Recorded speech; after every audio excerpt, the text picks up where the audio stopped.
Hello students, आज हम पढ़ेंगे आनुवंशिकी यानी जेनेटिक्स।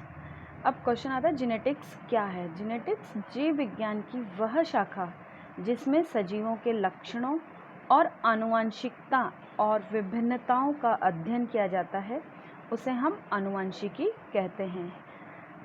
जैसे आपने देखा होगा कि आपके कैरेक्टर्स, आपके लक्षण आपके मम्मी पापा से, आपके दादा दादी से या आपके नाना नानी से, मौसी से, मामा से, इनसे मिलते हुए होते हैं।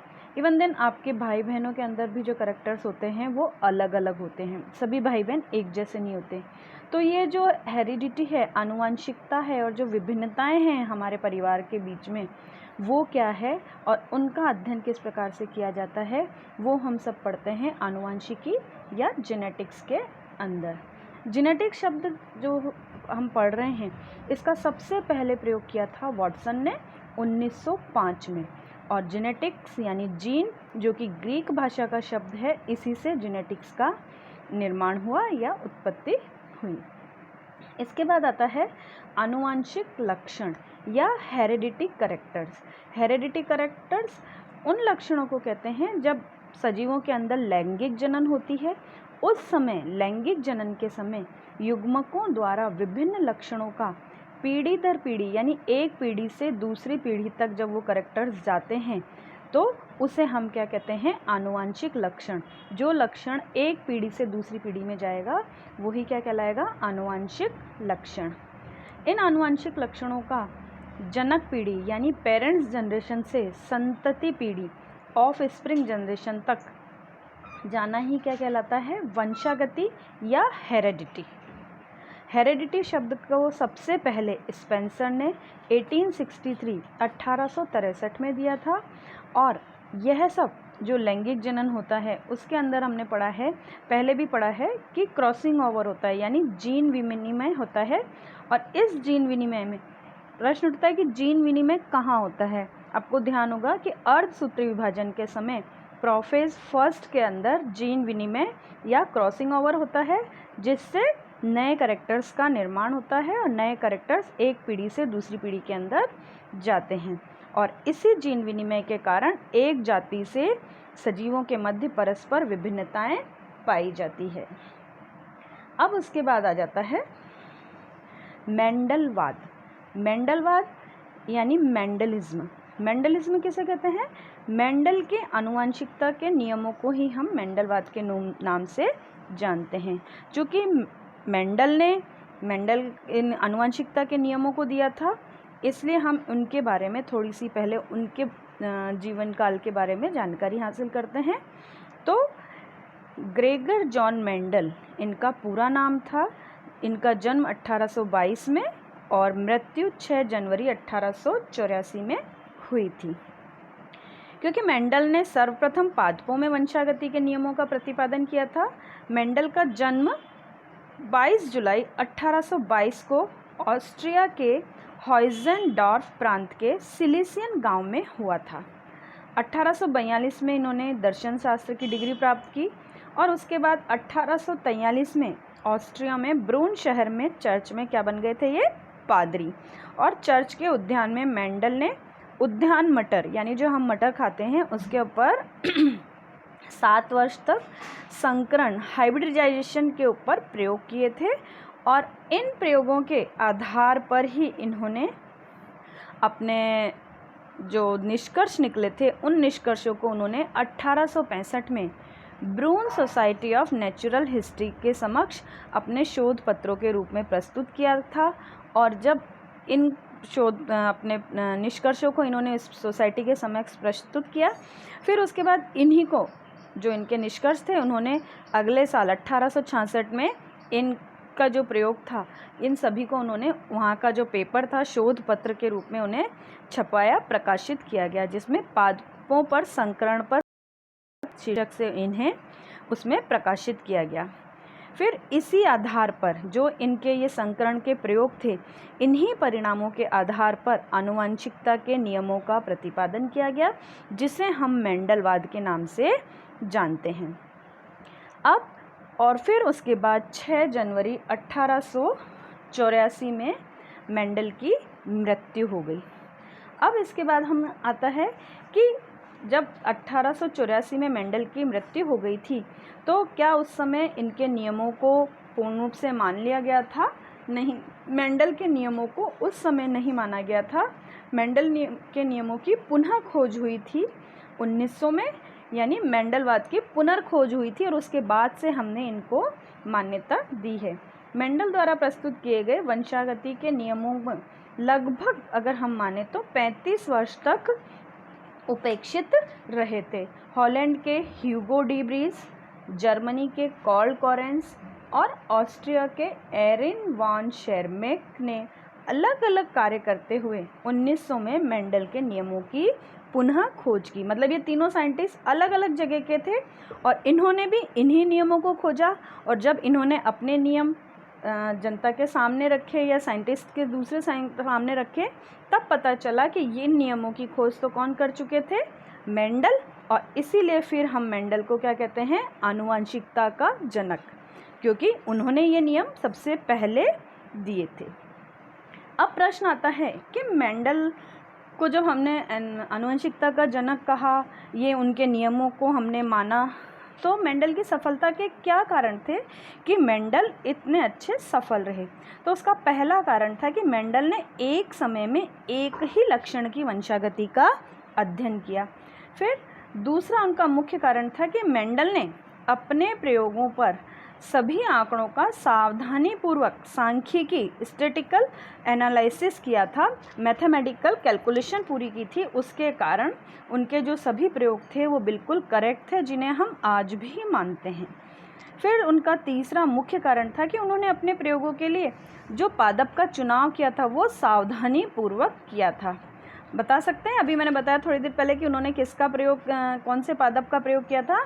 तो उन्होंने मटर के पौधे का चुनाव किया था और वो बहुत ही सही रहा था। उनका चुनाव जो था वो उत्तम रहा था। अब क्वेश्चन आता है कि मटर के पादप का चयन ही सबसे उत्तम चुनाव क्यों रहा था या उसके क्या कारण रहे थे? तो मटर के पादप के चयन के कारण इस प्रकार रहे थे। मेंडल ने अपने प्रयोगों के लिए उद्यान मटर यानी गार्डन पी का चयन किया था, क्योंकि इसका सबसे पहला कारण है कि एक वर्षीय पादप होने के कारण यह कम समय में अनेक पीढ़ियों का अध्ययन किया जा सकता था, इसलिए उन्होंने इसका चयन किया था। दूसरा विशेष कारण था कि यह द्विलिंगी पुष्प होता है। मटर का पौधा द्विलिंगी पुष्प होता है, यानी स्वपरागण के द्वारा तो समयुग्मजी पादप आसानी से मिल ही सकते हैं, तथा साथ में शुद्ध वंशक्रम सरलता से प्राप्त किया जा सकता है। इसमें जो हम आंसर ज्ञात करना हो उसके लिए हम बड़ी आसानी से प्राप्त कर सकते हैं।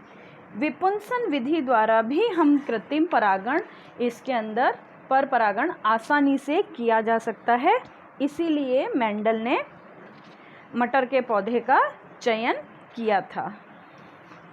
फिर इसके बाद आता है कि मेंडल ने जो ये पौधा किए थे, इसके साथ साथ एक विशेष कारण था कि मेंडल के पौधे में विभिन्न विपर्यासी लक्षणों के जोड़े पाए जाते हैं। विपर्यासी यानी किसी एक विशेष लक्षण के ही प्रभावी और अप्रभावी गुण पाए जाना क्या कहलाता है? विपर्यासी लक्षण।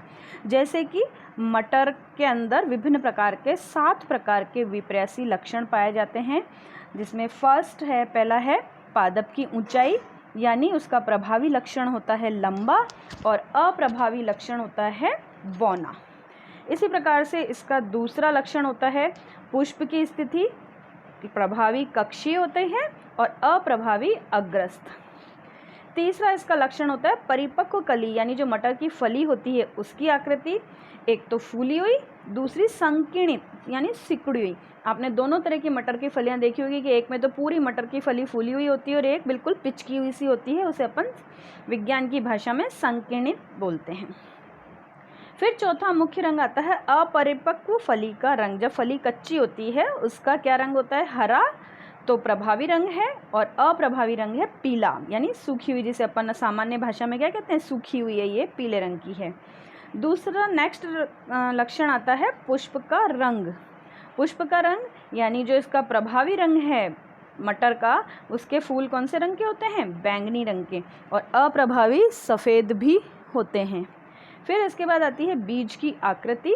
बीज की आकृति यानी जो उनके मटर के दाने निकलते हैं वो गोलाकार प्रभावी हैं और झुर्रीदार अप्रभावी लक्षण कहलाता है। फिर इसके बाद सातवां आता है बीज का रंग। जब बीज तैयार हो जाते हैं सूख के तो उसका जो प्रभावी रंग है वो पीला और अप्रभावी रंग है हरा।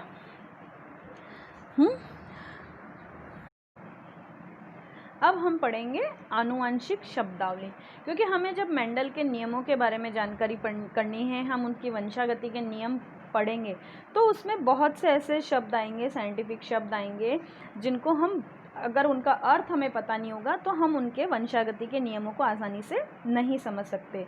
तो मेंडल द्वारा जो वंशागति के नियम हैं उनको समझने के लिए जो तकनीकी शब्द हैं उनको अपन समझते हैं। तो सबसे पहला कॉमन शब्द इसके अंदर आता है जीन। जीन वह कारक है जो कि किसी एक लक्षण को नियंत्रित करता है, उसे हम क्या कहते हैं? जीन। मेंडल द्वारा उपयोग में लिए गए कारक या फैक्टर शब्द को जॉनसन ने जीन का नाम दिया था। फिर दूसरा शब्द हम बात करते हैं युग्म विकल्पी। युग्म विकल्पी यानी एलिलोमार्फ या एलील। इनमें किसी एक लक्षण को नियंत्रित करने वाले जीन के दो विपर्यासी स्वरूपों को हम क्या कहते हैं? युग्म विकल्पी। विपर्यासी मैं आपको पहले ही बता चुकी हूँ। विपर्यासी यानी किसी एक ही लक्षण के प्रभावी और अप्रभावी गुण।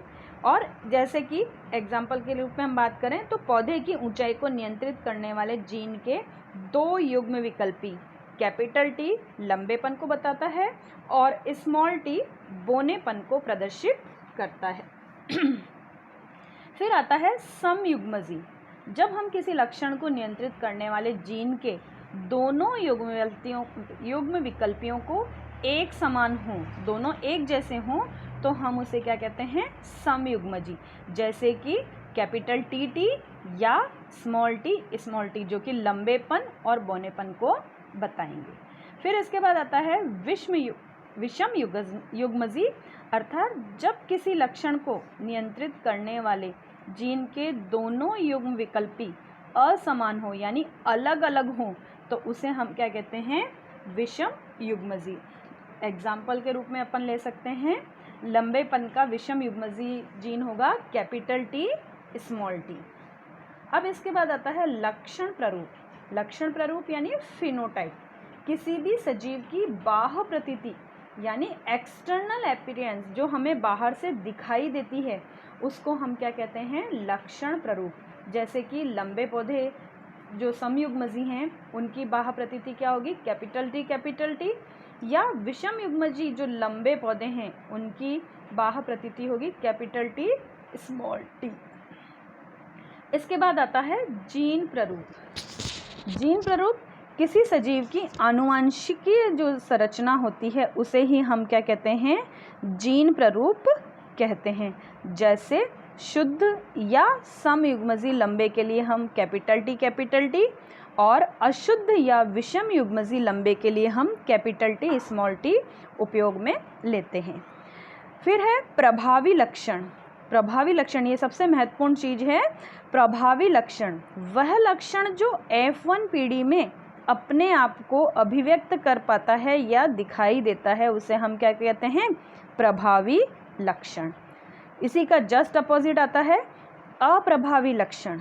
तो वह लक्षण जो F1 पीढ़ी में स्वयं को अभिव्यक्त नहीं कर पाता, हमें दिखाई नहीं देता है या छुपा हुआ रहता है, वो क्या कहलाता है? अप्रभावी लक्षण। फिर आता है एक संकर संकरण। वह संकरण जिसमें एक लक्षण की वंशागति का अध्ययन किया जाता है उसे हम एक संकर संकरण कहते हैं। द्विसंकर संकरण वह संकरण जिसमें हम दो लक्षणों की वंशागति का अध्ययन करेंगे उसे क्या कहेंगे? द्विसंकर संकरण। इसी की तरह से त्रिसंकर संकरण वह संकरण जिसमें तीन लक्षणों की वंशागति का अध्ययन किया जाएगा वह क्या कहलाएगा? त्रिसंकर संकरण। फिर इसी के बाद आता है बहुसंकर संकरण, पॉलीहाइब्रिड क्रॉस। वह संकरण जिसमें कई लक्षणों की वंशागति का अध्ययन किया जाता है उसे हम बहुसंकर संकरण कहते हैं। इसके बाद आता है परीक्षण संकरण यानी टेस्ट क्रॉस। ये भी बहुत महत्वपूर्ण है आपके परीक्षा की दृष्टि से। इसमें क्या है, वह संकरण जिसमें F1 पीढ़ी का संकरण अप्रभावी लक्षण वाले जनक के साथ करते हैं तो वह कहलाता है परीक्षण संकरण। और दूसरा आता है संकर पूर्वज या पश्च संकरण, या इसे हम बैक क्रॉस के नाम से भी जानते हैं। वह संकरण जिसमें F1 पीढ़ी का संकरण दोनों जनकों में से किसी एक के साथ किया जाता है, चाहे वो प्रभावी हो या अप्रभावी, इसे हम कहते हैं संकर पूर्वज संकरण। फिर एक और महत्वपूर्ण संकरण आता है व्युत्क्रम संकरण। व्युत्क्रम संकरण यानी रेसिप्रोकल संकरण, रेसिप्रोकल क्रॉस। वह संकरण जिसमें ए पादप, अगर कोई एक पादप है जैसे कि कैपिटल टी है, उसको हम नर मान लेंगे, और जो दूसरा पादप है बी, उस पादप को स्मॉल टी हम मान लेंगे, उसको क्या मानेंगे, मादा जनक मानेंगे के रूप में प्रयोग करेंगे। तथा इसी का जब हम दूसरा प्रयोग करेंगे, दूसरा संकरण करेंगे, तो हम ए पादप यानी कैपिटल टी को मादा मानेंगे, और बी यानी दूसरे पादप जो स्मॉल टी है, उसको हम क्या लेंगे, नर जनक के रूप में अगर हम प्रयोग करेंगे तो यह संकरण क्या कहलाएगा, व्युत्क्रम संकरण। फिर इसके बाद आती है जनक पीढ़ी। जनक पीढ़ी यानी पेरेंटियल जनरेशन, यह वो कहलाती है जिसमें संतति प्राप्त करने के लिए हम जिन पौधों का सबसे पहले संकरण करवाते हैं वह क्या कहलाएगी, जनक पीढ़ी यानी पेरेंट्स। फिर आती है F1 पीढ़ी यानी फर्स्ट पीढ़ी या फर्स्ट जनरेशन। जनकों के संकरण से प्राप्त प्रथम पीढ़ी को हम क्या कहते हैं, F1 पीढ़ी। फिर आती है F2 पीढ़ी। F2 पीढ़ी यानी सेकेंड जनरेशन। F1 संकरण के संकरण से प्राप्त पीढ़ी को हम क्या कहते हैं, F2 संकरण। फिर आता है एक संकर अनुपात। एक संकर अनुपात यानी संकरण से प्राप्त अनुपात को हम क्या कहते हैं, एक संकर अनुपात। यानी जो एक संकर जब संकरण हमने किया था तो उससे जो अनुपात मिलेगा वो एक संकरण अनुपात कहलाएगा। इसी तरह से द्विसंकरण अनुपात, तो द्विसंकरण अनुपात जो द्विसंकर संकरण से प्राप्त होगा वो द्विसंकर संकरण अनुपात कहलाएगा। तो ये कुछ विशेष अपने तकनीकी शब्दावलियाँ थी जो मैंने आपको बताई। इन शब्दावलियों को आपको अच्छे से याद रखना है ताकि हम मेंडल के वंशागति के नियमों को आसानी से समझ पड़ें। Thank you students. Next video में हम पढ़ेंगे मेंडल के वंशागति के नियम।